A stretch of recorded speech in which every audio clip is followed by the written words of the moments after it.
તો good morning, જય માતાજી ને જય મુરલીધરજી. નવો દિવસ ઉગ્યો ને નવા બ્લોગની શરૂઆત કરી દીધી આપણે.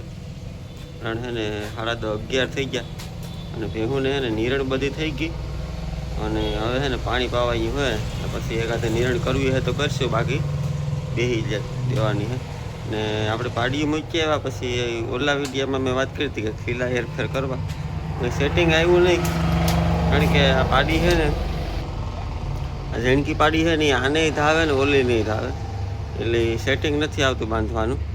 આજ છે ને આને મોડું થઈ ગયું હતું અને આજ કંઈક વિચાર કરી ને અહીંયા ભેંસને લેવી ને આ પાડીને અહીંયા લઈ લેવી, આથી લે એવું કંઈક જુગાડ કરશું. અને અટાણે છે ને આ જેટલા છે ને મેટીન બેલ ભાઈ ગાડલા ને બાડલા નાડી બારોબાર નાખી દેવા તરીકે.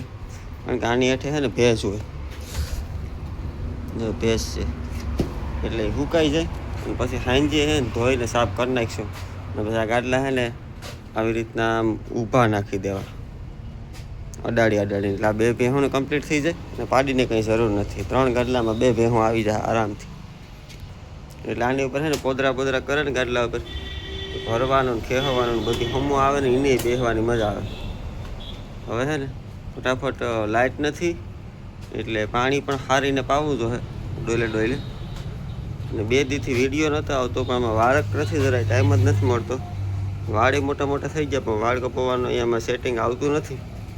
કારણ કે નારળીઓમાં આપણે છે ને બપોર સુધી તો 2 વાગ્યા સુધી તો નારળીઓમાં જ કામ થઈ જાય.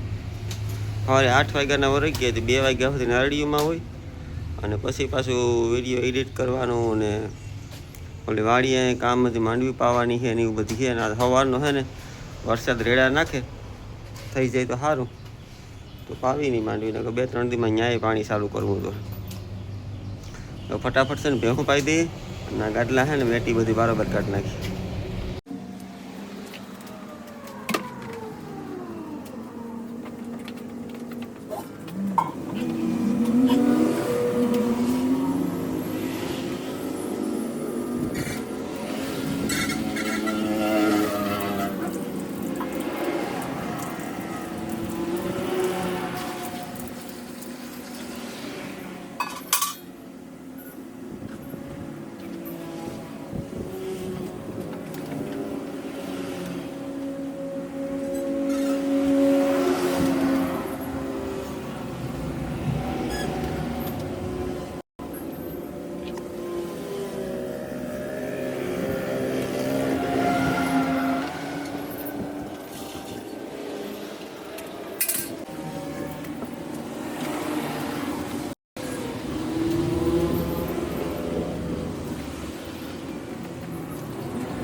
હવે ઢોરે નિરણ થઈ ગઈ અને ગાડલા બદલા તો બધા તડકે સૂકવી દીધા.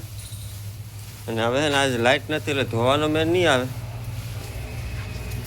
લાઇટ નથી એટલે ધોવાનો મેન નહીં આવે. બપોર પછી છે ને સાફસૂફ કરી અને સીધા પાથરી દેવાના છે. પછી એવું લાગશે કાર્યક્રમથી તો પાછું ધોઈ નાખીશું. આજની તારીખમાં ધોવાનો મેન નહીં આવે. બપોર છે ને 12 વાગ્યા સુધી છે ને નારળીમાં કામ છે, 1 વાગ્યા સુધી આજની તારીખ. કારણ કે નવા પોટા છે કાલે આપણે બાંધી દીધા, જૂનામાં છે ને એમાં જ પરાગ ચડાવવાના. પરાગ ચડાવી લઈએ પછી થોડીક વાર આરામ કરી લઈએ, પછી બપોર પછી સેટિંગ આવે ને ઓલી વાડીએ જવાનું છે, આટો મારવાનું શું છે પોઝિશન. હાલો ફટાફટ છે ને પરાગ ચડાવી લઈએ. હવે છે ને સાંજના 9:30 વાગી ગયા ને ઢોર બોરનું કામ પતાવી લીધું. પાવડર કાઢવાનું તો નારળીને બધું કામ પતી ગયું. 9:30 વાગ્યા અહીંયા કંઈક આદરી અટાણે શું કરે? અટાણે કેમ લાડવા? તમારે નોકરી જવાનું છે ને તો છોકરા વહેલા ઉઠવા થાય, સવારના ન હોય તો તમારે દેવા થાય. છોકરા હાટું બનાવે કે પોતા હાટું બનાવે કે નક્કી નથી. જોઈએ હવે છોકરા કેટલા ખાય, છોકરાની મમ્મી કેટલા ખાય ને. મમ્મીના છોકરા હાટું જ બનાવતી હોય, એના હાટું ન હોય, પેલા એના છોકરાનું વિચારતી હોય. હા તો બની જાય પછી લેતી આવી છે. તો આ છોકરાના પપ્પા ક્યાં શાખો તો પડે ને. હટાણે છે ને તરવાનું ચાલુ થઈ ગયું. પછી કાં ભૂકો કરવાનો છે કે ભૂકો કરવાનો છે. પછી ઘી ના ખાંડ નાખે ને પૂરું. ખાંડ નાખે હવે છે ને આપણી કેપેસિટી પૂરી થઈ ગઈ, કારણ કે શેરડીયું ફેરવીને નારળીમાં સળીને રેડી થઈ ગયા હતા. આપણે હવે હોઈ જાવ ને લાડવા બાડવા થાય પછી એક લેતી આવી છે તો હું નાખતો હોય તો ખાય તો મૂકી દીધું સવારે. હવે આજના બ્લોગનો એન્ડ નથી કરવો, પછી આપણે છે ને કાલ નહીં છો હોય આજનો બ્લોગ પૂરો. કાલ સવારમાં નોકરીએ જવાનું છે, સવારમાં બ્લોગ કન્ટિન્યુ કરશું. મળીએ પાછા સવારે. ચાલો તો છે ને ગુડ મોર્નિંગ.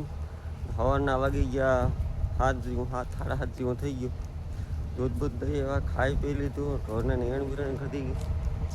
હવે આપણે છે ને પરાગ ચડાવવા આવી ગયા નારળીમાં. અહીંયા પડી આપણી સીડી અને છે ને પરાગ ચડાવી દઈએ 9:30 વાગ્યા સુધી. અને પછી આપણે છે ને નોકરીએ જવાનું છે. તૈયાર થઈને ફટાફટ ભાગવાન થાય એટલે હવે છે ને પરાગ ચડાવવામાં ઝડપથી ચડાવી દઈએ. કાંઈ 9:30 થાય ને તો ફ્રી થઈ જવાનું છે. હાલો પહેલાં છે ને પરાગ ચડાવી દઈએ.